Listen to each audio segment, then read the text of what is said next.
Good evening, guys. Good evening. Welcome to Sports Unplugged on yet another Friday night.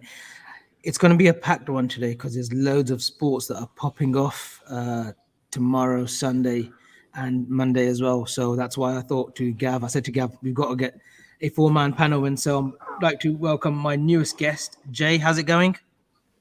Yeah, not too bad, lads. Good to be on. It's going to be a really good weekend with loads of sports. Golf obviously started today, and then with the football tomorrow, some big games, and then of course we've got the boxing Saturday night. So we're looking forward to it. 100%. And Kev, back again, second week in a row. How you Not too feeling, bad. pal? All good, all good. It's been a busy week. So loads to get on with this weekend. Looking forward to it, man. Yeah, and the ever hard-working Conroy. How you doing, mate? Third show, you got your match ball today, and then you've got your fourth show tomorrow. Yeah, I know. No, the pre-match. It's me and Chris tomorrow. I found that out. Daz has got a few things on. He's getting Sky installed this week, so he said it's best we don't use his Wi-Fi because he's just moved.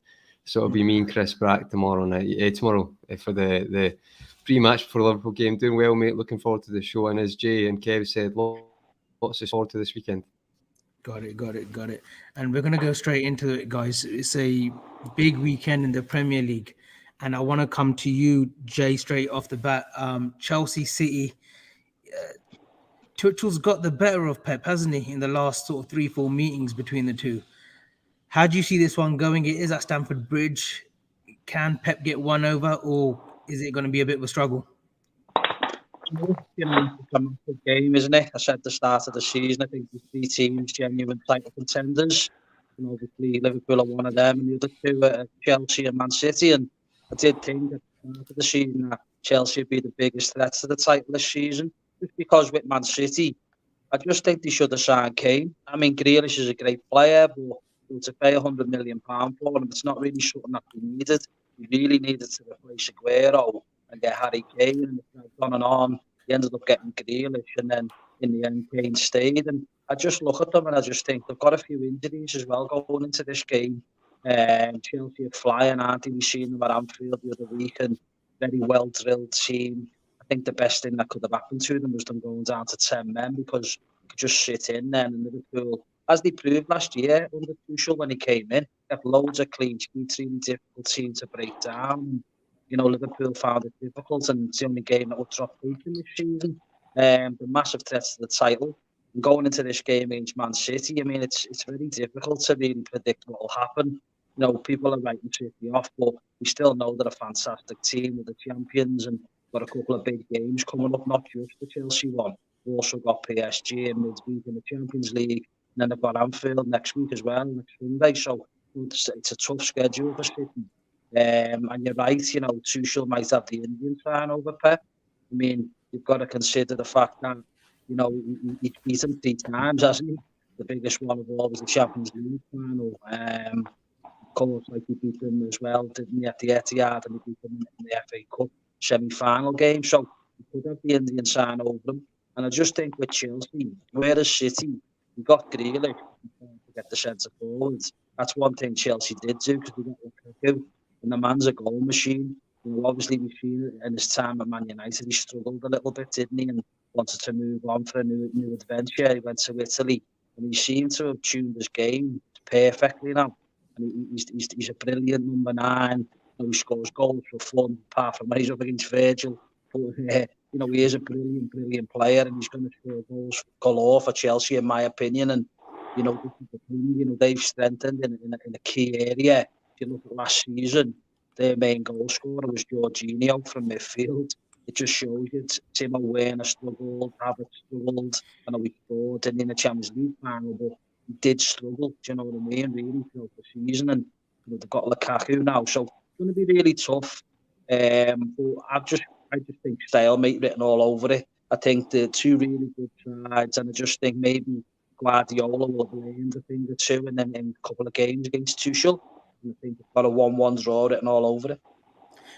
Kev, I want to come to you, and I think Jay just alluded to it, that he sees a sort of maybe a stalemate, a draw. Is that the best result for us on Saturday, a draw between the two? And if City do lose, I don't want to jump to the gun so quickly, but if City do lose, is that detrimental to their season? Could the pressure really be on Pep then? Do you see the No, season out?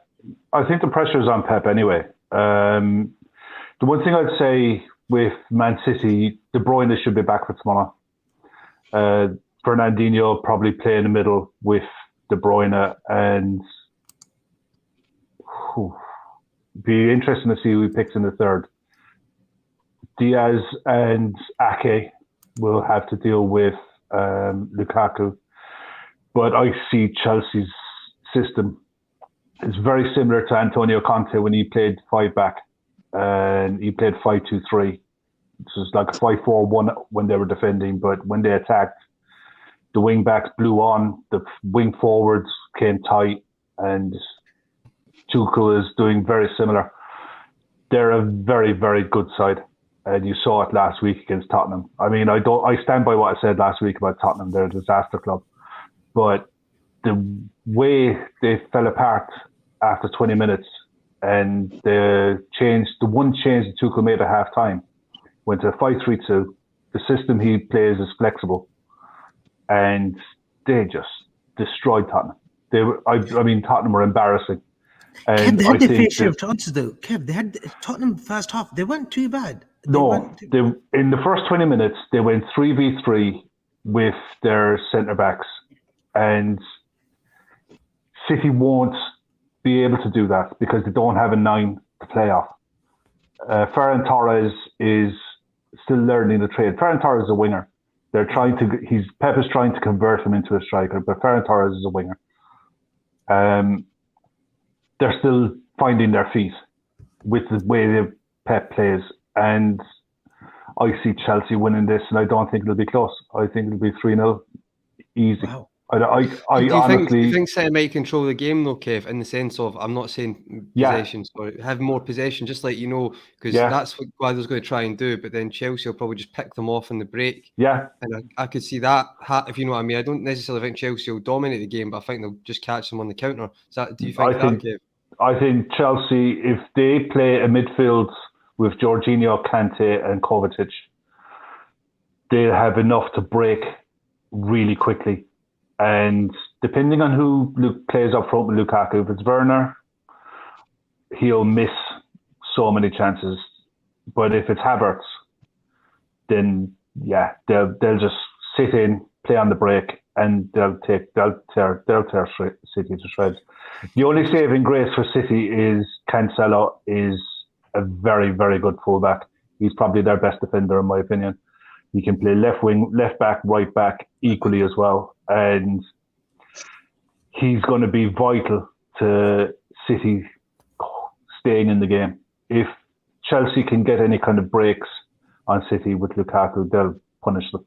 They really will. Conroy, I want to come to this chat from Adred. Guardiola has to go for the win, even at this early stage, surely. Do you feel the same way, Conroy, or do you think that they can lose this and still come back into it? Well, they're 3 points. They're 3 points behind us, aren't they? 3 points behind us and Chelsea, aren't they? And United. The only thing I'd say with City is I actually agree with Jay, and the point is, the one thing I'll say is City in previous years, it might not be the same this year. I understand that people probably say, like Chelsea, even United get Ronaldo, there's more, the other teams are better, more consistent, and City maybe can't get away with having his poor performances. However, City, for me, do have this thing where, see if City had to win 10 games in a row, and the kind of fixtures fell for them, I feel like they could do that just with their style of play. Like, they'll beat the teams they need to beat, if you know what I mean. And they're the best at that, at beating the teams that, like, we've maybe had problems in the past. And what I mean by that is they've shown that previously. However, I would say if you put the themes and the factors of this being the 4th game in a row, there is different circumstances to each loss. But I think, as Jay said, see with that Champions League final one being the 3rd one, it makes it the perspective. It looks like, he's definitely got his card. And if he wins tomorrow, even a draw, I think a draw is actually okay for City tomorrow, because it kind of means the Tuchel factor thing gets kind of forgotten about. That's it. The problem with Guardiola is, I'm not joking, and I'm not being flippant here, guys, right? But seeing like two out of those 3 games, I know the one was the FA Cup semi-final, so he wanted to make changes to rotate, okay.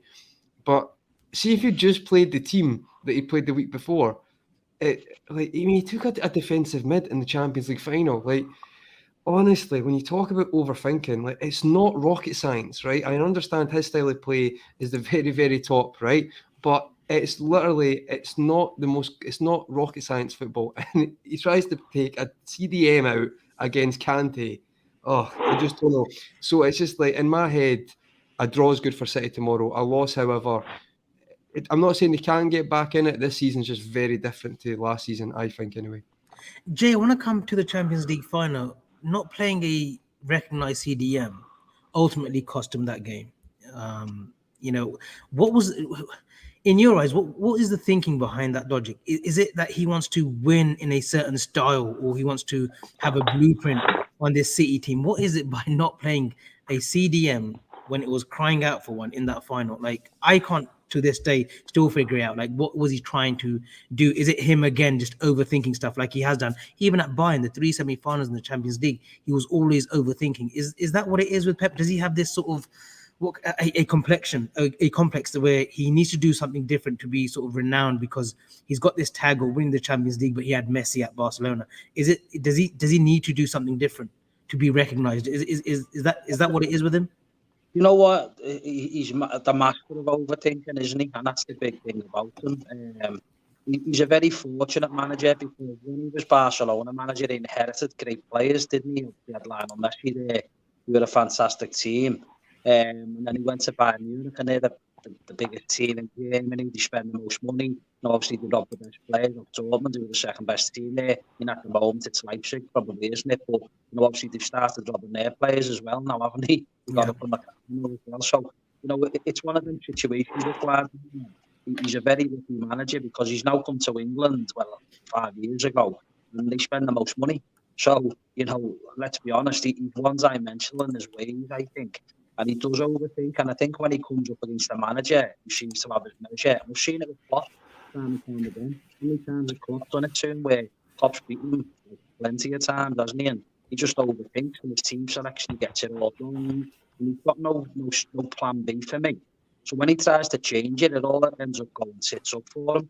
And I think Tuchel's come, he's been like a breath of fresh air to the Premier League, hasn't he? And obviously he seems to have Guardiola's measure at the moment. And this is the thing. He's battling with the demons now going into this game because he lost 3 on the spin in a short space of time to the same manager, to the same team. And probably will have a bit of a cautious approach again, like for this game. We know City are going to control the ball. They're going to have most of the possession. We do that against every team. It's very rare Liverpool suffer to the hands of any team in terms of possession. The team that does tend to do well against us in terms of that is Man City because of Guardiola and his methods. But for me, he hasn't got a plan B.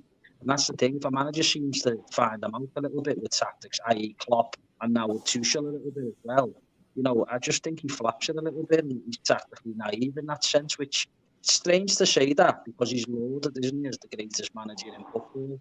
But let's be honest, he spent the most money in football, hasn't he, really, apart from Mourinho? So it's farcical to say that, in my opinion, because he's been very fortunate, as I say. The jobs he's had previously, Barcelona, Bayern Munich, now at Man City. And look, he's got to find this formula to try and get what Tuchel seems to have over him at this moment in time. But as I say, going into this game tomorrow, I just think it'll be a stalemate. I think it'll be a draw. I just think they'll feel each other out and probably cancel each other out as well. And I just think it'll be a draw. I just think it's got throw written all over it. Avi, can I just add one more thing to that? I know we said it last night, and it was just to add to Jay's point. So the point about Tuchel. Now, before he says, I'm not saying Tuchel's not got a philosophy or identity, but the one thing about Tuchel is, we mentioned it yesterday, didn't we? That he's like the master of counteracting what you're doing, and I don't necessarily mean like he's so attention to detail. And to be honest, quite a ruthless manager. So he sees his team. I know I said it last night. There's a great YouTube documentary. He sees his team as a system that can move, and it's a lot easier to do that with a Chelsea, great players, but instead of a PSG, we said last night, it's a lot harder when you've got a team of superstars to get them to move in a system. And that's why, you talk, Kev, the Tottenham game's a great example, putting Kante on at half-time for, who was it for? Mount. I can't remember. Mason Mount. And Mason Mount, who I really rate, I think he's a very good player and he's been playing for him, but he's ruthless like that, and it's about the system to counteract teams. And it's quite funny, isn't it, now, because we laud people on philosophies, and he has got a philosophy, he has got a possession-based, and he's got a good style, as you said. However, he's not scared to just change that and adapt during a game, which I think is it gets forgotten about at times. So that's why I think Tuchel's been so successful. Is He can make his it look adaptability is amazing. He can make it ugly as well if he wants to. They can play pretty football, Chelsea, and even his Dortmund team, when he first came in charge from Mainz, they played very exciting football. But he can be an ugly customer with these teams. They can set up and just shut up and shop. And at Anfield, I thought it was a great defensive clinic that he put on.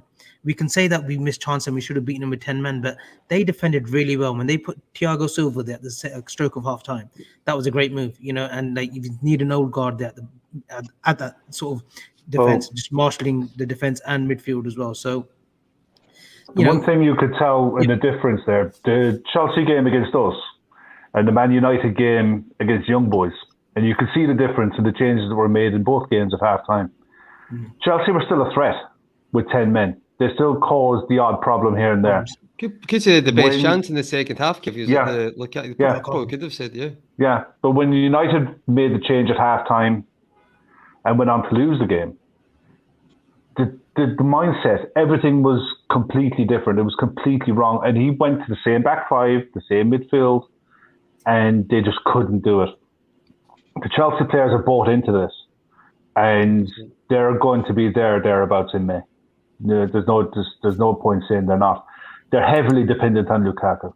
If anything happens to him, they're dependent then on Timo Werner. And the difference between this season and last season you had Giroud and Tammy Abraham to lighten the load.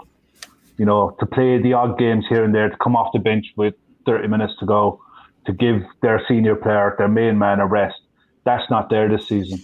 This season, they're relying on two centre forwards to carry them through potentially a 65-game season. And that's why it's early in the season to be calling this one title deciders and stuff like that. But at the same time, by 6:30 next Sunday, Man City could be 9 points behind us after playing 6 games. Or 7 games, sorry.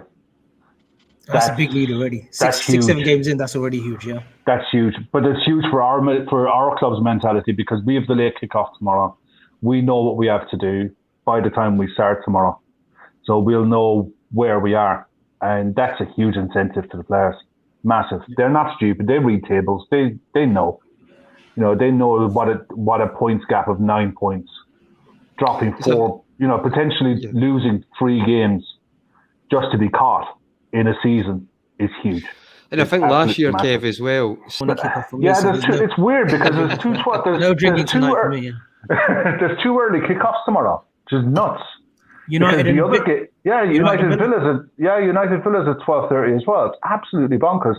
Why is that? 2 great watches. I have a feeling it's to do with the Far East TV deal that they pulled that one, the Man United one, forward. I can't think of any other reason. That's what I think. I might be completely wrong. I don't know. But my prediction for tomorrow will be 3-0. I see Chelsea 3-0 win. Like shout, Kev. I really do. I really do. I just think that this version of Man City are not what they were over the last 2 seasons. I think the hole that Aguero left is massive. It's not just the hole is him in as a player; it's the hole he's left in the squad. David Silva too. It's massive. David Silva's, I think David Silva's still missing. I know they got Foden. I still think his presence, his experience. I think that's still a big miss for them as well. I know they've put statues. But look, I mean, it's a bit. I don't know about any of you guys. When I see statues for players who retired 5 minutes ago, I'm like, just how much of a small club are you? He looks like Kenny Dalglish, though, doesn't he? I know. Silva is probably a PL legend. There was a picture on Twitter a couple of weeks ago when I think it was a Japanese tourist went there to get a picture taken of himself, and he tweeted out. I just thought it was the funniest thing I'd seen. I thought the mentality, the head. Yeah. The head you have to have on you to think of that. It's still not as bad as Ronaldo's for that was the worst one. Is that the one when he went back to that's the worst or something, wasn't it? Yeah, that's the worst one. It's at Madeira Airport. It's a Madeira Airport. That's the one. Dear sweet Jesus. Conroy predictions. We've got a stalemate from Jay. We've got a 3-0 from Chelsea for Kev. I'm stuck, I'll be honest. I think Jay's shout's good as well. We said before, I feel like I've got a funny feeling that City could win, and listen, there's no logic behind that. I just, as you say, in my head, I feel like, you know, we talk about someone saying laws the average, but Guardiola might pull something off tomorrow. I'm going to agree with Jay, actually. I think, Kev, I could see your shout happening, do not get me wrong. I just think in my head... It's one of those games. Yeah, Guardiola, remember at Liverpool when we beat them 4-3 the following season, he came more compact, and it was like, it was 0-0 with the Mahrez penalty miss, but even City were much more compact that game. The fullbacks sat back. Here's the thing. I could see that happening. City have to get something. They have to. They really, really do. They can't. They have to get a draw, at least. No, absolutely. I'd agree with that. I need a draw at least. It's vital for them. The win piles on as well as Tuchel's 4th win. So for me, I'm going to agree with you. I'll say a stalemate. I'd say 1-1. I could see it being 1-1. But Kev, you know what? I wouldn't be surprised if yours came true, mate, because I can completely see what you're saying happening. I just think surely he'll try something. He'll get it right. He's a master at overthinking, so we'll see. Nice little comment there from Craig Lowe. Good day, Reds. 2-2 for me. Then Liverpool top of the league a few hours after. I'm going to go. So Kev's gone for a Chelsea 3-0. You've got 2 draws there. I'll go with the juggle and say City win 2-1. Just going to go with it. It'll be a good game to watch. It'll be a good game to watch. Yeah, it'll be worth waking up for, considering I'll go to sleep at 1 a.m. So waking up at 4:30. What time's that game tomorrow, guys? Is that 12:30? Did you say? 12:30. It's 12:30 kickoff. Yeah, that's fine. And we'll go on to the next sort of 12:30 kickoff is United Villa. And Jay, I know we've had this conversation on WhatsApp or even in the Twitter group that we were in last season, how lucky United were last season, getting the penalty shouts and the last minute sort of winners.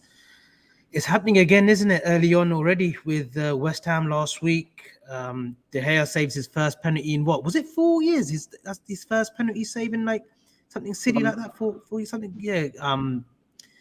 It's happening again, Jay, isn't it? They've got that lady luck at the moment, and with Ronaldo, they've actually got a striker now who, it's no nonsense, isn't it? The ball's going in the back of the net as soon as he's got a sniff of a chance. How do you see United getting on this season? They lost to Young Boys last week, but how do you see this season? They are title contenders, there's no doubt about it. Can you see them lasting up until April, May, last few weeks of the season, or do you see them falling off under Ollie? I think you've just nailed it at the very end of it, where you said they've got Ollie. Because, ultimately, totally out of his depth. I always look at it and think, to be successful and to be a proper challenger, you've got to have a top-class manager. Now, this is why I said before, the 3 contenders for the title are Liverpool, City and Chelsea. And why? Because we've all got the best managers in the league. If United replace Solskjaer with someone who's got half a clue of what he's doing, then he'd have more of a chance. But what I will say is, United have signed Ronaldo, but let's be honest, scoring wasn't Man United's problem. It's basically the control in the middle of the park, because the likes of Fred, the likes of Matic, the likes of McTominay, they're not good enough. They're not good enough to be in a team that's going to genuinely challenge for the title. Now, you look at the centre-backs. Now, Varane's a very good signing. People question why they let him go. But the thing is, what I will say is, Varane's brilliant. He's world-class. He's proved it over time. But when you've got Maguire sitting next to him as the other centre-back, we all know he's an accident waiting to happen. Now, look, I don't care if we spent £80 million on him, and I don't care that he's an absolute liability. He's a calamity. We've seen mistake after mistake after mistake. Even this season, someone done a compilation of the game. Already, yeah. All the mistakes that he's a shambles, and it's going to cost them, certainly in big games anyway. So for me, you said they are title contenders. I don't think they are title contenders at all. I mean, at the moment, they're on 13 points, same as us. So yeah, at this moment in time, they're level with us. We're only 5 games in. You've already touched on it yourself. How fortunate have they been already this season? We were absolutely battered by Wolves and scored a late goal that was deflected off the keeper. The shot come across and basically the keeper threw in his own net. They got away with murder at Southampton, really. They should have scored towards the end, Southampton to win the game. And then against West Ham, they scored a late goal by Lingard. And then, of course, the penalty miss. So they've been very, very lucky this season, make no mistake about it. And of course, they've got Ronaldo, so he's the X factor, and he might be 36 years of age, but he does look like he's going to score every single game, doesn't he? But I'll even go to the fact that he scored 4 goals in 3 games. And if you analyse the 4 goals he scored, they've all been goalkeeper mistakes. Now, Jesus Christ, I'm not being funny on, but the lad scores goals for fun, so he doesn't need the goalkeeper to help him by throwing them in their own net, does he? Or letting them go through the legs and all that and spilling them in front of his back into slot home. So I would say they've been very lucky, and they're notoriously a lucky team. We know that. They've been like that for years and years. Probably the most fortunate team in world football. But let's be honest, we still score goals for fun. We were doing it last season anyway. When you've got the likes of Martial, you've got Rashford, you've also got like Fernandes chips in with a lot of goals. A lot of them are set piece goals. Like he scored a lot of penalties last year, but what you've got to look at this season, he scored some really good goals for them as well. So if anything, he stepped up to the plate a little bit more this season, Fernandes. He hasn't been scoring the penalties. He's been scoring from open play as well. But again, he's another player for me, totally overrated. He's a luxury player, isn't he? He wouldn't work in a Klopp type system because he gets dispossessed too easily, gives the ball away too easily. Now, some might say it's because he's trying to probe, he's trying to look forward, he's trying to make something happen and create. I understand that, and he is a good player, there's no doubt about it. He certainly wouldn't work in a Klopp type system because he gives the ball away far too cheaply for me. He is a luxury player, there's no doubt about that. But like I say, they've got other issues, United. They might have spent money on Sancho, Varane, Ronaldo, but they haven't signed in the key areas of their team. Now, look, everyone said about De Gea as well. He was a bit dodgy for a few years. He's had a good start to the season. He made a couple of good moves. But we all know he's an accident waiting to happen just as much as Harry Maguire is. So that's what I'm saying. I'm not convinced by United at all. But, look, tomorrow I've predicted 1-1 for Chelsea, Man City. And if that's the case, I do think United will probably be filler. So before we play, United are probably going to be top when we go into our game against Brentford, if it goes to what my predictions are. But yeah, I think Villa are a good side. Don't get me wrong. I think we were unlucky in midweek against Chelsea in the Cup. We were also unlucky against Chelsea when they got beat 3-0. It was never a 3-0 scoreline a couple of weeks ago at Stamford Bridge either. I think they're a good team. We battered Everton last weekend. They're a dangerous team, well organised as well at times now under Smith. After the first year he struggled, nearly went down. Last year he had a really good season, but some good players. They might have lost Grealish, who's the talisman. They've recruited well. Bundia, Bailey, Danny Ings out of nowhere, literally. Bailey's out tomorrow. He's got an injury, so that's a little bit disappointing. But like I say, we've got some good players, there's no doubt about it. And I think they'll keep United honest tomorrow. But I think United will get a victory and they'll probably be top of the table by the time we play at R5. Kev, are you in the same sort of inkling towards Jay, like United win? Or do you think Dean Smith's Villa will provide a stiff opposition? Yeah, I think it's possibly the hardest game of the season so far, their biggest test. Villa are the kind of side who could go and absolutely take them apart if they're honest, if they're brave. If Watkins and Ings are brave and Bundia can get on the ball, which, let's face it, Jay was dead right in what he was saying. Man United didn't need Cristiano Ronaldo at all. If anything, he's going to hamper Greenwood as a player. They needed a holding mid. Desperately needed a holding mid more than anything else, and they didn't get it.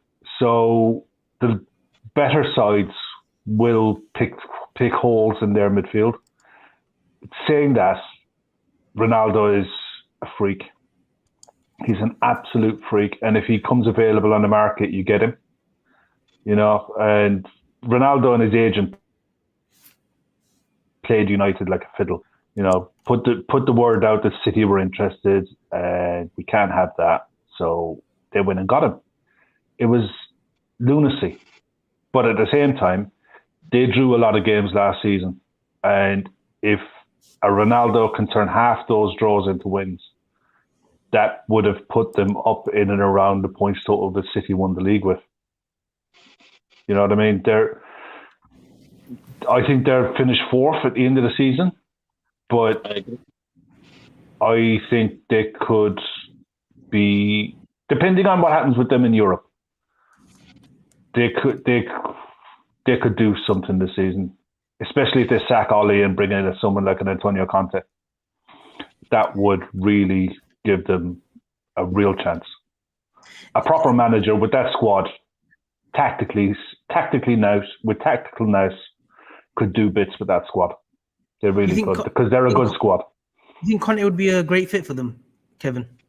He nearly ended up at Spurs, for God's sake, bar a contract. So to say he's not available is ridiculous. United will pay anything, that's pretty much out there.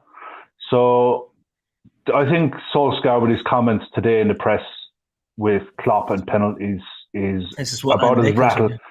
It's about as rattled as you're ever going to get, and he probably knows that he's not long for that job. Well, exactly, Kev. And it's like people try to say, is it mind games? The guy just got put out of the League Cup and lost his first Champions League at home. He's rattled. End of discussion. End of debate. It's like not even a. But honestly, anything nowadays, it's so one-upmanship on social media. It's like, obviously he's rattled and he couldn't bite his tongue. It's that simple. No, Conroy, to make that one worse, since Klopp made those comments, United have had 5 penalties. We've had 2. Do you know what I mean? The context is usual, mate. It's just he can't even get. If he's going to bullshit someone, then do it with some kind of credibility. Don't try to bullshit people on Twitter, because at the end of the day, Twitter has a long memory that doesn't forget. So, exactly, the internet knows. It's laughable at times, but yeah, it is what it is, mate. This is what I was alluding to, Kev, when I said, is Conte the right fit? Because Glazers are not ambitious enough to go for Conte, because they know he will call them out, as he has done at Chelsea, even at Juventus, and even at Inter. But Inter had serious issues anyway with their ownership because of the CCP and whatnot. But and Ole is a yes man for them. Maybe Conte could be a little bit too controversial for the Glazers. Maybe they might go for a safer option. But if Ole gets top 4, he's not going anywhere, is he? Listen, more the merrier. More the merrier. More the merrier. Yeah, Ole in. I'm Ole in all day long. Ole in. Ole in all day. You just said there, if he gets top 4 this season, he's not going anywhere. Let's be brutally honest. He's been in the job for nearly 3 years or something now. He has to start winning trophies, and they've already just burnt one life in the League Cup. In my opinion, the only realistic trophy they can win now is the FA Cup. So they're not going to win the league. They're not going to win the league, right? With him in charge, with Harry Maguire playing centre half, and not have a defensive midfield player who can support the back line and protect that back line against the better team. And they're not going to win the Champions League, because if young boys are beating them, I know it's only the first game, but if young boys are beating them, how are they going to cope against someone like Bayern Munich or Liverpool or Chelsea or Man City over 2 legs? It's not going to happen. In fairness, Villa tomorrow have the tools to give them a right good go. Watkins and Ings are very good players. I know. I just see Villa missing. Sorry, Kev. I just think Villa, to me, will miss chances. You just know they'll miss chances tomorrow. I just look at Villa and I feel like Villa will have a big chance, miss it, and United will score. That to me, that's what will happen tomorrow.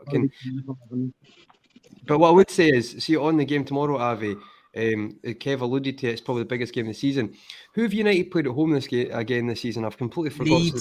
Leeds, Newcastle. Newcastle, right? So last season, their biggest issue was at times not a very good home record last year, but a terrible home record at times. At the start, anyway. I'm talking about like getting beat by Spurs 6-1, etc. Tomorrow's a huge game in the sense of, right, they beat Newcastle, they beat Leeds. Well, Newcastle's a gimme, and they beat the hammered Leeds last year. So United fans haven't learned, no one's learned anything. So tomorrow, as Kev said, it's a massive game, especially at 12:30 as well. To me, I can just see it being 1-0 United, and Villa will, I guarantee you Villa will miss chances. Just to add though, John McGinn I think is cleared to play as well. That'll be a big vital for Villa. And obviously Ings as well. Like I do think Ings is a very ruthless striker. I just think I can just see Old Trafford, as you say, guys, it's got those vibes this season that teams need to take their chances and they're just not going to tomorrow. But listen, hopefully Villa can do something, but I do see United winning. And as you said, when you've got Ronaldo, you're right, ironically, they probably need a CDM. They definitely do, but Ronaldo he is ruthless. And I know the goals are tapping and stuff, but to be honest, he's shown his portfolio that he'll do more than that this season. I back him to get between 15 and 20 goals, maybe more, in the Premier League. Oh, yeah. See, I've got a Villa draw tomorrow. I think they'll sneak a draw tomorrow. I think it'll be Hopefully, mate. a score draw. Kev, you're going United as well? No, going No draw? score draw 2-2. Great special. Very special, Desmond. And Jay, you're going with the United. Yeah, I win? just think they'll win. They just have a little bit too much. It's going to be a tough game, but I just think they'll win 2-1, the Ronaldo factor. Yeah, that's the case, isn't it? Ronaldo factor. We'll come on to the North London derby. Arsenal, Spurs, both clubs in kind of disarray. Spurs were flirting with a lot of managers throughout the summer. It does make me wonder why they didn't go out and get a Rafa Benitez. I thought he would have been but it's Daniel Levy. Whether they would have worked is another story, but I thought that would have been a good appointment. But they went for Nuno, aka Grizz Khan too. But I want to come to this game. It's not the North London derby that we're sort of accustomed to in previous sort of years, previous seasons during the Wenger era. They were feisty games. How do we see this one going? Conroy, I want to come to you first. It's a game that I would usually watch thoroughly and enjoy, but it's a game nowadays. It's a derby which I don't really care for anymore. Conroy, are you in the same sort of No, so I was just laughing at a comment there by Red Steve. The battle for the conference place. Steve, that's it, mate. I don't have to say anything else. No, only joking. I actually quite enjoy watching these games as neutral. Always have. At times, I found it to be quite good games. I think we could all probably agree at that. They're not usually quiet. They're usually quite entertaining. Spurs would go for it. Arsenal. They're usually quite good games. I talk about when Spurs were 2-0 down at the Emirates, came back to win 3-2. And then Van de Vaart, Yunus Kabul and their team scored the winner. And same a couple of years ago where Arsenal were 2-0 down and when they came back and drew 2-2. Bamiyang, equaliser. Got a few 4-4s as well. Good games, yeah. So I'm looking forward to watching it from that perspective. I mean, do I think that it changes it because of where they're both positioned? Probably not, to be honest, because I think, like, if I look to like seeing Scotland as well, it's maybe not to the same extent. Because if you stay in Scotland in Old Firm, it's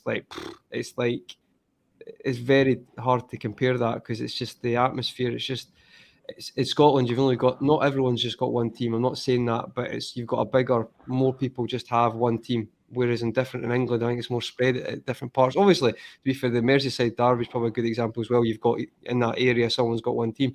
But I think the game's going to be good no matter what, to be honest. I think they want bragging rights if you stay in London. Like, if you watch all the interviews, sometimes between Tottenham and Arsenal, this game's the most important thing is getting the bragging rights at the end of the season. Because let's be perfectly honest, they're not going to win anything, are they? I just want to interrupt you there. Is it bragging rights as of now, though, between both sets of fans? Because it's a very it's uncomfortable for both set of fans seeing their clubs so low in the league. I mean, Spurs got off to a good start, but then obviously they've lost their way. Beating City first game of the season, you thought, hang on a minute, Spurs might be in the top 6, but they've just fallen off the wagon as well. Is it bragging rights anymore with these two teams? I do think so, mate, because, like, see, to be honest, football's football, and it's very tribalism, isn't it? So the fact if you watch any of the pre-match stuff, you can just tell that this week and the after reaction, Spurs and Arsenal fans will be solely focused on that this is their game now. Next week they can look at their position in the table, but this is their game. And I do think, to be honest, I think that's just the nature of football. Like, Spurs and Arsenal will probably see this as like a cup final to them for the season. It's an interesting point. See, from looking outside, you might think that, Avi, but I feel like for anybody, even if the team's not doing well, these big derbies that's what the fans, they want the win. And I do think for some reason I always feel like Arsenal will win these. And even though I know Spurs have won a few, I'm not saying that, but I just even like last year, what was it? It was the Spurs won. They won 2-0, didn't they? They caught them in the counter. And then following that, it was Arsenal won. Didn't they won the Emirates game? It's the one when I think Arteta pushed Partey, didn't he? Because he had a hamstring. Yeah, that was the one. He was coming off and he said, no, just stay on. And then they went and scored. So I think Son scored. It was the one where Arteta just literally pushed Partey onto the pitch and said, carry on with the hamstring. But yeah. I mean, the standards went down in you'd say the quality of both teams in previous years. However, I still think it's actually going to be quite an entertaining game. And I'll tell you right now, if either of them win, they'll be absolutely buzzing. They can focus on the conference place agenda next week. But for this week, that'll be and I think it's just because of football, mate. Just tribalism, that's what it's like. And Fair play. What time's that kick-off? Is that Sunday or is that Sunday, tomorrow? Sunday kickoff. I think that'll be quite a high-scoring game, actually. I've got to watch this. It'll be 0-0 now, but I think we'll say 2-2 I'll go for with that game. Jay, North London derby, a game that I'm pretty sure you'll have a few bets on, over 2.5 goals maybe on this one. I think if you look back to last season, it was 2-0, wasn't it, at Tottenham ground? But I think at the Emirates, was it 2-1 to Arsenal, was it? Was it the game when Lamela scored the Rabona? Unbelievable. Yeah, that was it, mate. Yeah, I forgot that was the game, yeah. Arsenal came back and won the game, I think, didn't he? I'm sure they did. And I just think with it being, like, obviously there's no fans last season, this season now it's going to be a packed Emirates. And you're right, I mean, it's the bragging rights really for North London. And look, they're both struggling teams now, aren't they? In more modern times, Tottenham have been to the Champions League final and challenged for the title. And Arsenal haven't done it for such a long time. Good team, really, haven't they, in modern times? And I just think, like, there is bragging rights there for these two teams. It is all about this is their cup final type of thing. And I've just got a little sneaky feeling Arsenal tails are up a little bit. They had a terrible start to the season. But they've got a couple of decent players, to be fair, and I think they've got a few injured players back now as well. So I think with Tottenham, we started the season well, but they were very lucky, really. I think they had 3-1-0 victories, and that was before the international break, and they've returned from that, and they haven't been the same team at all. They've struggled a little bit, and just think with it being home advantage for Arsenal, just got a little feeling Arsenal might just sneak it on Sunday. I'll go for a 2-1 Arsenal win. Shout, Kev? Yeah, I go along with you. I think I'd go for 3-1 Arsenal. Laura put up a comment there, and I think she's dead right. If Nuno was brave, he'd bench Kane and start Lucas Moura. Great shout, Laura. Great shout. Brilliant shout. But Harry Kane has done. If Harry Kane was any other striker at any other club and wasn't the main man or club captain, on form alone, just on ability to get into the box, ability to create, to get on the end of chances, work rate, willingness to run. Get in the box, mate. He's nowhere near the box now. He's close to his own box. Matt has been in the box more times than he has, isn't he? I know, but this is the thing. Spurs don't look... I said, look, Nuno Espirito Santo is a negative coach. He's a defensive coach. He was at Wolves. He will be at Tottenham. That hasn't changed. That won't change. It's the way he is. It will look good in spurts. When Son turns up, it will look good. But in general, they're treading water. And this is a battle for who's the third best team in London. I'm sorry, Arsenal fans, Spurs fans, but you're the third best side and fourth best side in the capital city. Long gone are the days of Arsenal and Spurs guaranteed top four, pushing top four. They're miles off it, both clubs. They're a country mile off it. And there's no dressing that up. Kev, is this where you think that in the summer they should have maybe let go of Kane for 120, 130 million and rebuilt? Whatever. Brought three 30 million pound players, helped Nuno a little bit to get his sort of blueprint. And yes, like you alluded to, he is a defensive manager, but maybe have his own blueprint on this team and maybe they would have been better off. I'll tell you what, Brian Gill is a good player, but look at what they gave away to get him. I think it wasn't Giovanni Lo Celso, it was one of the other Argentinian players that they gave plus cash to get Brian Gill. Fourth, wasn't it? Fourth? That fourth? Yeah. 1/4. But he has hit the ground running now. He doesn't get the luxury of, bedding in period. You're coming to a new country, a new league. This is a brand new setup. Under a new manager, he has to work and has to work straight away. Kane should have been out the door. They should have facilitated the move for Ndombele, and they should have rebuilt that side with a plan to look at 2 years' time to be challenging to get it back into the top four. Where it stands now, you've got a centre forward who looks disinterested if things aren't going his way, and your record signing is just doesn't fit, doesn't work. It doesn't work hard enough. That is shocking for a professional footballer that you don't run. It's an absolute disgrace. And if I was a Spurs fan, I would be climbing the walls, looking at Daniel Levy, asking him, what the hell are you doing? Just look at the club, look at the players you have, and look at where they were in 2019, and look at where they are in 2022 with no plan. That's the scary thing for Spurs.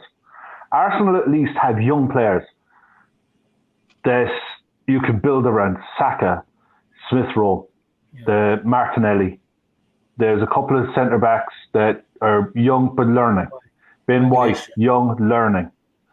You know, Ramsdale, young keeper, England under 21s. Yeah, look, I mean, at the end of the day, he's been through the rough end of a professional keeper, being relegated, being in the firing line. To Ramsdale, but fair enough. I agree with other shouts. I don't like Ramsdale. But he very may well turn out to be awful. But you go and buy a decent English goalkeeper at 25, 6, 7. I'm not spending 20. English doesn't make them a better goalkeeper, Kev. I get what you're saying, mate. That's the English tax. Who's around? But who's around? Nick Pope, Ramsdale. No, but Anano is like, they can get him for like 15 million. Did they need to go English though for a keeper? For 25 million. They needed to do something because Leno isn't. Leno's better than Ramsdale. Ramsdale's not good enough for football, for Premier But he's saleable. If you can blood Ramsdale in, Leno is saleable. You can get a fee back for him. You know, at the end of the day, they messed up with Martinelli. That Darlow Martinez. Sorry? Martinez, yeah. Darlow? No, not having him. Not having him. No, Kev, I'd rather have him over Ramsdale. I think, Jay, what's your take on Ramsdale? You think he's a good keeper? He's very young. Yeah, I get what Kev's saying. I just don't think he's actually a particularly. I think because he's English, it's like it makes him. The media pipes him up. Sorry, Jay. I'll just go and add that. I'll let you go, Jay. Sorry, mate. No, I agree. I think he's poor, to be honest. You don't get relegated 2 seasons on the spin if you're not a poor goalkeeper. And I know that's not just down to him. It's not just his fault. But he's not for me. And especially the type of money he spent on him, 25 million. I'm not big. I know it's big fan, but I think he's a better goalkeeper than Ramsdale is. But I can see Kev's point though, because he's still only a young English goalkeeper. So that's the reason. It's like the English premium, isn't it? We have to pay a little bit extra. It's like Ben White, £50 million, absolutely scandalous amount of money, but the English premium. And I think he's a decent player. There's something to be worked on there with him, but he spends an awful lot of money on him. He's probably a £30 million defender, really, isn't he? Let's pay top dollar for him. And Ramsdale probably paid 10 million more, probably around about 12, 15 million. It's the English premium. You have to pay that little bit extra if you want them, and that's the problem, really. We're going to end up finding that out next season, maybe, when we start going looking for English players, the likes of a Jared Bowen. Well, that's why we're lucky with the likes of Jones and Elliott coming through, aren't we? Because obviously they're English, so we're lucky in that sense. Liverpool do need a few more English-based players, and the problem is we were linked with Jared Bowen, weren't we? And his numbers, his figures are really good. But West Ham are not going to let him go cheap. So he's talking £40 million for him. Yeah, he's only been in the Premier League for 2 years. I'd say 40 million plus, and the rest plus tax. I think he's a good player, to be fair, but just his numbers are all right. Not great in terms of goals and assists, but I think he would suit Liverpool's style. I said it on a previous podcast in the summer when we were linked to him. I said, people will turn the nose up at him, but he does look like the type of player that would suit Klopp's type of system. He fits the analytics, And you're in a better team as well. You're in a better team. You're not having to put so much on you. I think it was 8 goals and 5 assists. I think that's good numbers. I think that's good numbers, to be honest. Not bad. From right mid in a 4-4-2, that's really good. But have you seen his pressing numbers and his defensive numbers? Incredible. It's ideal for a Klopp system. He suits Liverpool's style under Klopp, you see. But it's just the value, isn't he? He's probably a £25 million player, but West Ham are going to want 40, 45. Which might scale Liverpool away. I still think that's okay, Jay. I mean, 45 doesn't see with Jota being 40, I think that's okay. I don't think that's crazy. Whereas 50 million for Ben White, it's like you sign Ben White for a Liverpool, you're probably loving it because you're having loads of the ball and he can develop. He's maybe not he's not the greatest defender, but if I'm paying 50 million for a defender, I don't know what's happening with football now. But it's like you need to be able to defend first, and then we can focus on if you're a ball player, amazing. But it's where we are now, isn't it? Yeah. Played something for Leeds, didn't he? So he only really had a little bit of experience playing centre back for Brighton, and all of a sudden Arsenal have signed to be a centre back. Well, He's most good of in a la- free. He's good in a free. Sorry, I've most you of mate. most of Yeah. last season, Potter played him in a DM role as well. Ben White, he played Ben White in a DM role last season as well. So he wasn't a centre back, set in stone centre back last season for Brighton anyway.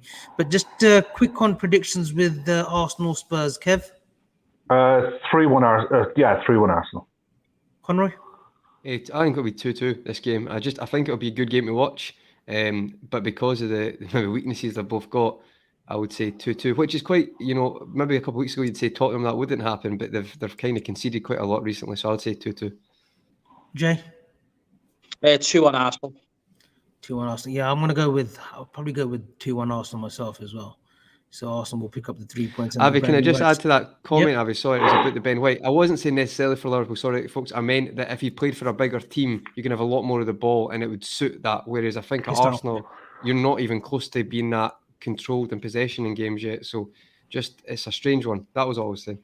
No worries. And we've covered most of Liverpool Brentford this week. I know we covered it yesterday and Wednesday, but just a quick one on this, lads. Are we assuming Fab, Hendo, Jones midfield? I know, Kev, you've mentioned Milner. Yeah, I said Milner. I think Milner gives you a bit more control in midfield.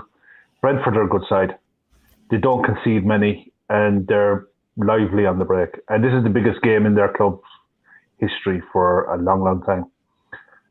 Brand new stadium, fans back in the ground. One of the best clubs and the biggest clubs in the world coming to your ground. They're going to be right up for this. This is not a gimme. We're going to have to work for this tomorrow. Jay, same inkling or? Yeah, I totally agree with everything that Kev said there. To be honest, I do think there's a possibility that Milner might start the game. I can see where people are coming from with Jones because he did play last season. He cut his teeth. So if you're looking at the likes of Harvey Elliott played in at the start of the season, so you would think a little bit of creativity from maybe Jones rather than Milner. But I don't think it's going to be an easy game at all. Obviously fans there, a fairly new stadium, the newly promoted team done really well. When you look at the way they've adapted to the Premier League life, they've done quite well. There's a lot of problems already this season. Play with like a 5-3-2 system. So it's like with the three centre backs and 2 attacking full back, Rico Henry, and then we've got Sergio Canos on the right hand side. Obviously, actually Liverpool player. So good player as well. Good player. It'll be tough. I think it'll be a tough game, but we'd like to think Liverpool have a little bit too much for them. But yeah, I just think it's a toss-up between Jones and Milner. I think a few people say Oxlade-Chamberlain, but I think he started the season pretty poorly, to be honest, Oxlade. I mean, the other night against Norwich, he just kept giving the ball away for me. It was just infuriating. I mean, I like my Stella, as you know. It was like he'd had a before the game. I think a few too many late nights with the overnight feeds. I think with Ox. It's like he's trying too hard to make it impact instead of just keeping it simple. Like I don't. He's not that poor a player. Like I genuinely think at the moment, at times, it's either since his injuries, he's trying to do stuff that's ahead of. If he plays 10 games, he can do that stuff. Where at times I'm like, mate, we played football, just pass the ball there, just keep it simple. But it's like he's got 10 minutes, 15 minutes, and he's trying to, have an impact. That's what it looks like to me. But it frustrates me so much because if he just keeps it simple, get some games under your belt. But he just, I agree with Jay. He just doesn't look good recently. The title winning season, 1920, when he did come back from the injury, he was playing pretty good football. He was getting the lineups as well. Southampton, I know he scored to get the ball rolling in that game. We saw some great goals that he scored in the Champions League, albeit against lesser competition. But he was starting to get rhythm, and then he gets another sort of knee injury during the pre-season. And last season, he just couldn't get going. He does need games. Some people can say it in his favoured position, but I think Klopp's just trying him out anyway right now in the front three. Maybe drops him back on the. I know against Burnley last season when he scored, that was coming from the left. So that was a good goal, actually. That was a good goal. He might just become that utility player where he might not get his favoured position anymore, which is in the midfield. That's why he wanted that move as well from Arsenal. He might just have to contend with what Klopp says. Look, these are where I need you to do a job, and I need you to fulfil it. So it is another sort of conundrum with Ox. I don't see him starting. I think Klopp will go with Jones, Fabinho, Henderson, but I can also understand why he might go with the tried and trusted as well in Milner. But I know we had predictions yesterday. Jay, I went with 3-0 Liverpool. Surprise, surprise. What's your predictions for tomorrow? Yeah, I think we'll win the game, but I do think it'll be quite close. I liken it to a little bit like, remember when Sheffield United first got promoted and we went there and it was a really tough game. Gini Wijnaldum scored late on, bit of a howler from Dean Henderson. Keeper, yeah. We won the game 1-0, newly promoted team. I think it might be a little bit similar, could be a bit cagey at times, but I just think Liverpool have a little bit too much for them. Liverpool are playing really well at the moment, scoring goals for fun. But I think it'll be close, but I think we'll win 2-1. Kev? Yeah, agreed. 2-1. I think it'll be really tight. The only thing, you look at them, and if they play with the two up top, which I hope they do, then you're going to be looking for Trent to be switching play a lot. You know, Van Dijk to balls in from deep. You know, just shift that midfield three of theirs around and create space that way. It'll be a tough game, but I think 2-1. I'd be happy enough for that. Look, I'd be happy with any claiming winner. I'm not fussy, but 2-1 makes me look like a smoke fucker. Sweet. Moving away from football now, we've got the boxing, which is tomorrow night as well. Probably one of the biggest fights, I don't know, since Joshua Klitschko back home. Is that what we're looking at in terms of numbers? I know it's big out here. Like, there's been a lot of build up here on ESPN, on Showtime as well. I'm presuming it's the same back home. I want to come to you, Jay, because I know we speak about boxing. You know, we've been speaking over the years about boxing and heavyweights, and we're entering an era where, you know, and I know there's the big four, the top four, you can say: Wilder, Fury, Joshua, Usyk now, who comes into from cruiserweight. But you've got boxers underneath: Frank Sanchez, the Cuban, Luis Ortiz, who gave Wilder a bit of trouble before Wilder got the better of him.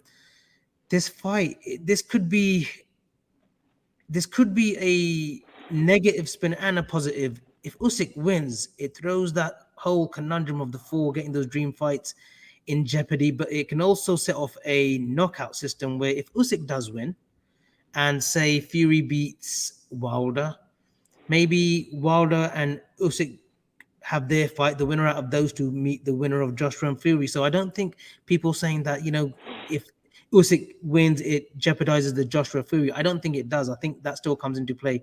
How do you see this fight, and how do you see the heavyweight division currently as well? You know what, it's really intriguing because when this fight was made, I thought straight away Joshua was going to be far too big for Usyk. Look, I respect Usyk. I think he's absolutely genius fighter. He's technically gifted. He's got quick feet, quick hands, movement's fantastic. But Anthony Joshua's an absolute beast. He's a specimen. And I just thought he'd be a bit too powerful for him. Now, since then, like, studied up a little bit more on it, and I didn't even realise, like, Usyk's actually fought Joe Joyce, hasn't he, in the past? In the amateurs, yeah, about 7 or 8 years ago. And it was a little bit of a slugfest, went 6 rounds, and obviously Usyk got the verdict. And I watched, like, little clips of it and stuff, and, you know, the thing with Usyk, right, what you've got to realise is he normally starts his fights quite slowly. Now, the thing is with Usyk, what he does is, people who've fought him in the past have read up on stuff about him. What he does is he sort of like tries to figure out his opponent. So then what you find is later on in the fight, he gets on top of them, and he sort of like figures them out. And this is the problem. I think Joshua realistically should just use his power and just try and knock him out, because he's proved in the past when he fought Andy Ruiz in the rematch, he lost loads of weight, and he proved he can box, not just punch, he can box. And he's got quick feet himself, he's got quick hands, he's powerful, we all know that. But I just think if he tries to fight that type of fight against Usyk, if it gets beyond 6 rounds, he could be in trouble. Because Usyk's classy, and he's well-oiled. He's like obviously he's a well-oiled machine, and he's used to going 12 rounds. And Joshua has been 12 rounds, of course, he has a couple of times. The thing with Joshua, he's more of a knockout merchant, isn't he, as we've seen in the past. And I just think if he wants to sort of like boxer, he might come unstuck a little bit. So I think he might have to go for a knockout finish. But whether or not his mindset's there, I don't know, because he's talking like, I can beat him, behind my jab, I can box him for 12 rounds. I'm not so sure he can, because Usyk's classy. But it's very difficult, very intriguing to sort of like pick pick a winner, really, in my opinion, because it is genuinely a 50-50 fight now when you analyse the bigger picture of it all. Because I think, in terms of a boxer, Usyk's the better boxer. But I just think, you know yourself, the heavyweight division, one punch can just change it all. And I just don't think Usyk's got the knockout power for Joshua, but Joshua certainly has to Usyk. So it's going to be a game of chess, really, isn't it? Very intriguing fight and very difficult to call. But if someone had to put a gun to my head and say who's going to win the fight, I would probably just say Joshua. And I think that's what you just alluded to it, Jay. For the first time, when I saw Joshua fight the Ruiz rematch, it's the first time I saw a bit of intelligence in his game. You know, he wasn't going for the knockout. He was being clever. He was utilizing his jab really well as well.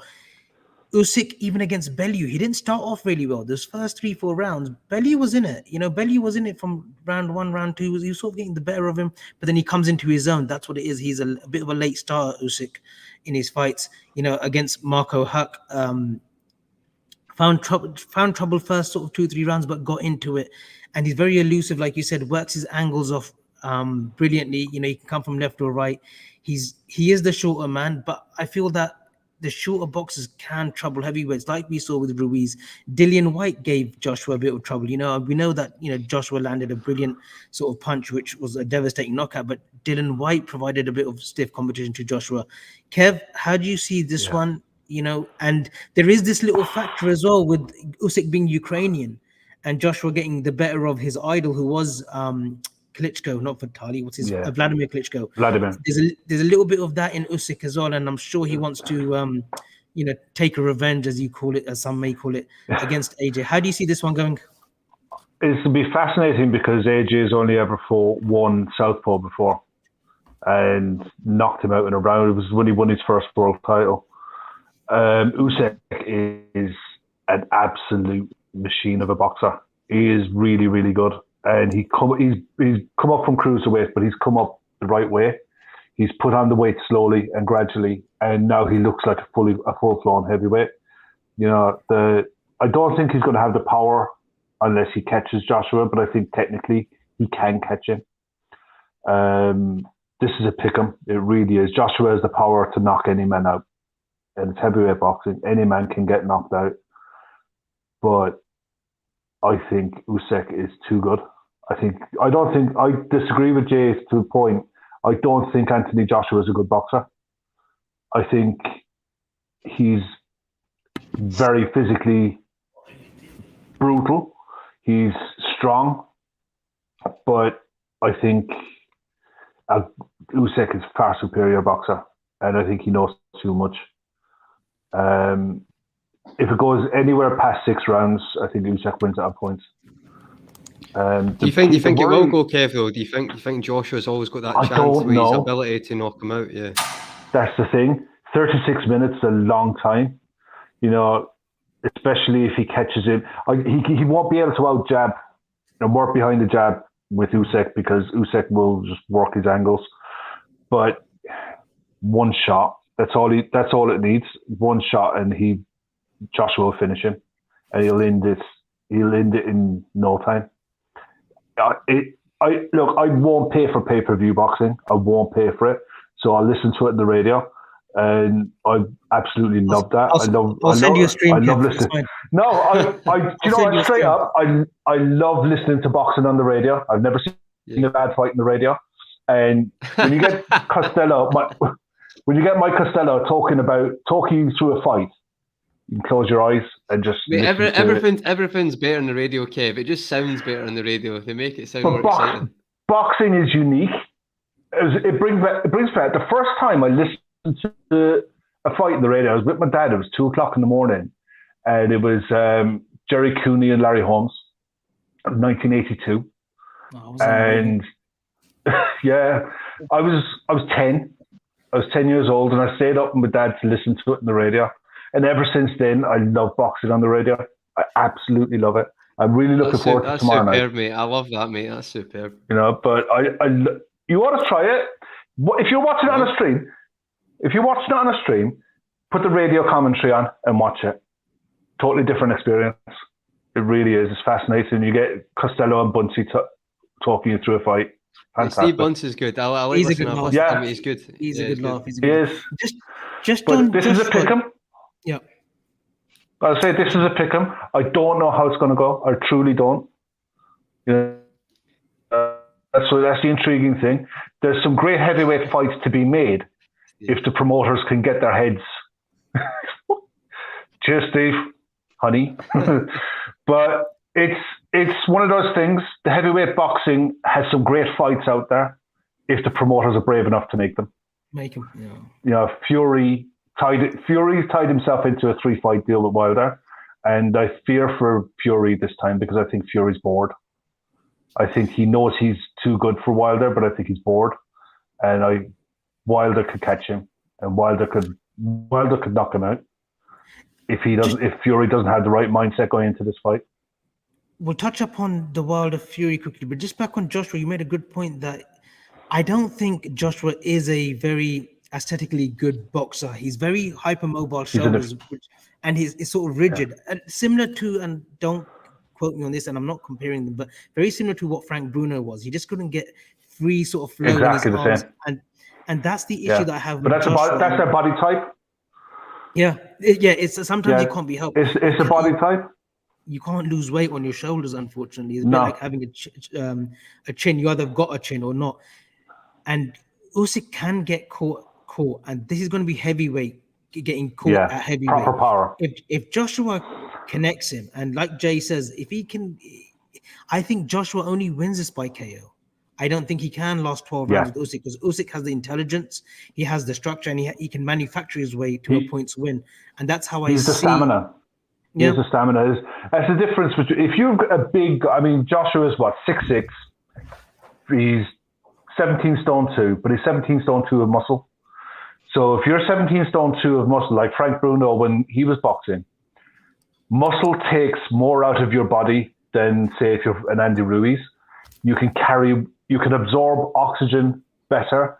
It's completely, I know scientifically the way fighters train now is completely different to how they trained in the 90s. But even still, there's no body fat on him. His way of getting through 12 rounds, if it's a high-paced fight, he will fade, and he will fade badly, and Usyk will pick him off. He will just outpoint him. Even as Usyk has only ever fought away, he knows what it's like to be the away fighter. He knows what it's like to be a stadium fighter. I think he's well capable of taking this 12 rounds and winning it on points, and probably winning it by 4 or 5 rounds, even with friendly judges. Conroy? As long as... Sorry, no, go on, Kev. Finish off. And then No, go on, Conroy. Shoot away. No, shoot away. Just wanted the predictions. Yeah, go on, Conroy. No, I was just going to say, I think that both the comments from Jay and Kev are bang on. I feel like, to me, it's going to be interesting. You say going from cruiserweight to this fight, it's heavyweight boxing. I know that's a cliche term all the time, but if the Andy Ruiz outcome does not tell you that cliche stands always, nothing else will, mate. That was still the most crazy fight. Just like Joshua, he's going to knock him down. It's another straightforward, and then Ruiz out of nowhere. Just crazy. I think I'm actually very intrigued. See if it does go past 6, I'll be very intrigued to see what happens. Like, I'm actually getting quite excited for it now. But I would say that for me, I've got a feeling Joshua will knock him out within that time, maybe 3rd, 4th. Just maybe. And you know what? It might just be a bit of luck. It might not necessarily be outstanding boxing, but it's heavyweight boxing, and I could see that happening. However, takes one shot. If he gets past 6th round, it's going to gets to that. It's going to be. I agree with. I think it was Jay said as well. I can't see Josh. That was Kev. I can't see Joshua winning on points, but I do think he'll knock him out.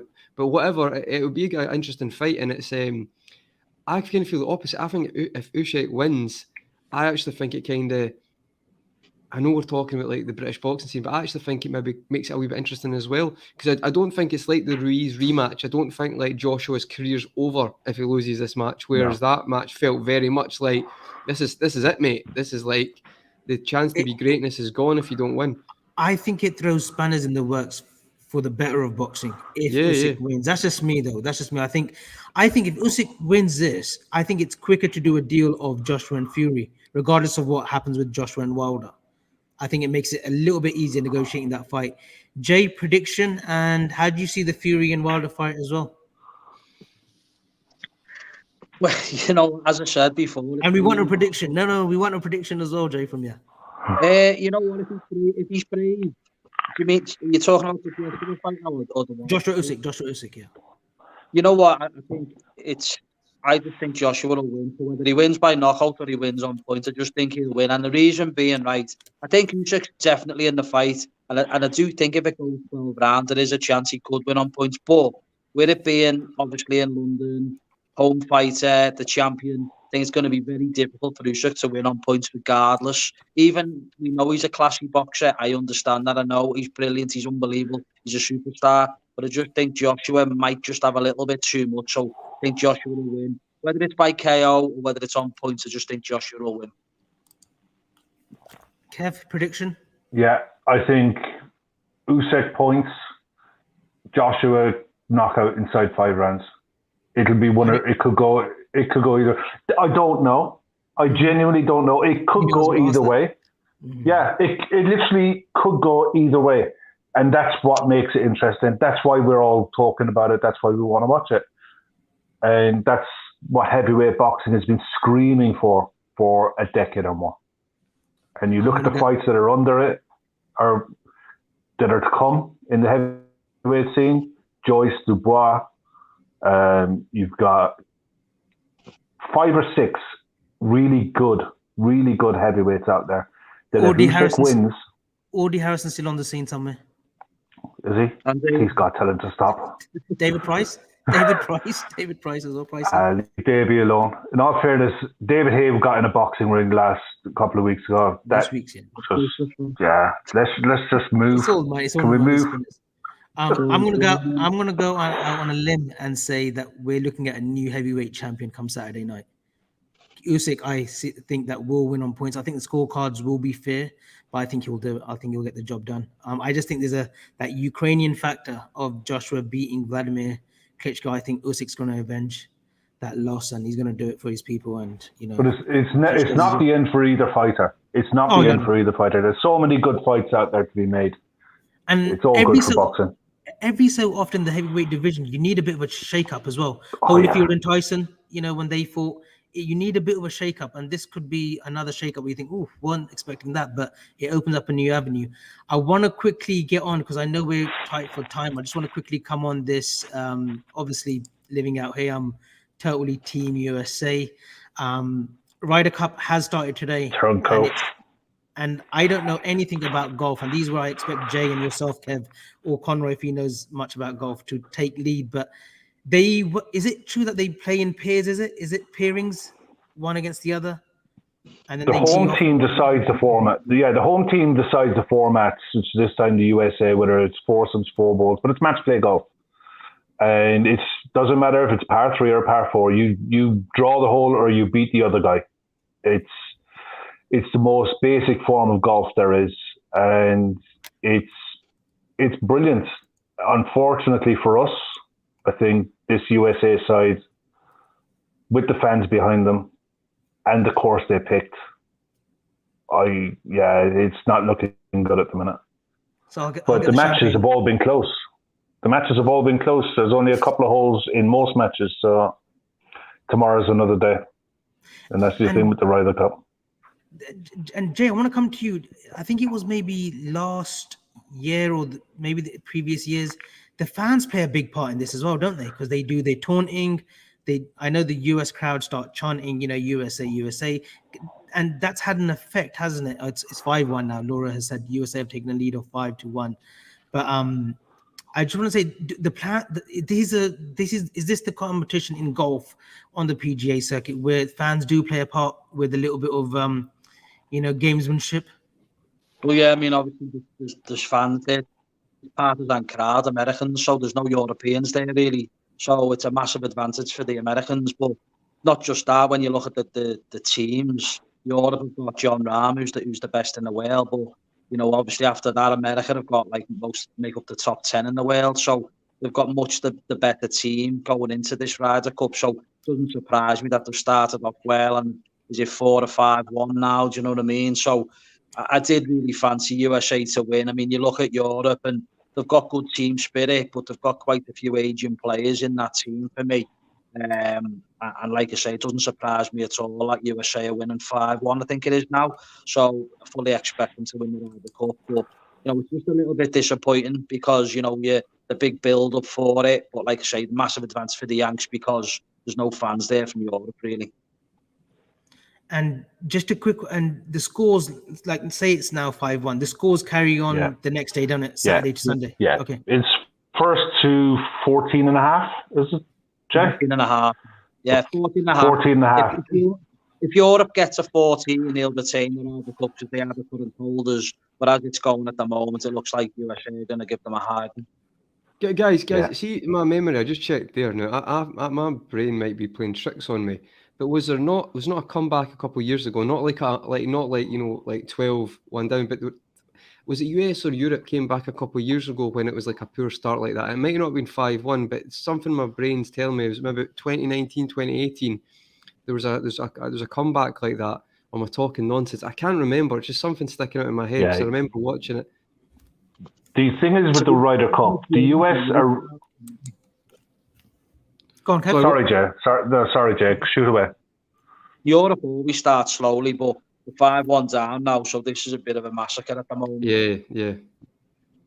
The thing is with the Ryder Cup, there's only 4 points on offer per round. So Europe would need a clean sweep tomorrow just to get tomorrow morning in whatever format they're playing tomorrow morning. Then there'll be another 4 in the afternoon up for grabs. And then on the Sunday, it's singles. So there's 12 points up for grabs on the Sunday and straight shootout. You need to be, Europe will need to be within 2 or 3 going into Sunday if they're to stand any chance. And Sundays is where they play singles with one another. Singles against each other, yeah. Got it. Not pairings. I don't watch a lot of golf. It's great for the Ryder Cup's exciting. Don't watch golf, period, Conroy. But yeah. the Ryder Cup is exciting. It's good. It's great for TV. You know what I mean? Because it's straight shootout and 12. Constant coverage as well. Constant, it's like a highlights package all the time. Because I'm sure you can maybe see there's other tournaments like that as well. But I always thought the Ryder Cup was like. Obviously, I'm Scottish, so you had Colin Montgomery was the captain as well. So it was like. That was just, I just remember watching my stepdad. Dermot, exciting, isn't it? It's quite, it's a unique experience for golf. Sunday at the Ryder Cup, the last day of the Ryder Cup, when it's on, when there's something on it and you've got fans there, it's mental. It's 60,000-70,000 on a course and it is unreal. You know, when they had it in the K Club. What's your favourite Ryder Cup moment, Jay and Kev? What's your favourite Ryder Cup moment?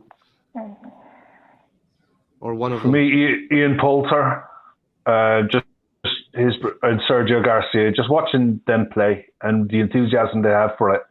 Because golf is one of those me, myself, and I sports until they get involved in Ryder Cup, and then it's team. Now, for the last 10, 12 years, the US have really struggled with that. You know, with the egos, Europe is complete opposite. The players buy into it, they love it because they all come up from the Walker Cup as amateurs playing with each other. So this has been it's been ours for a long time.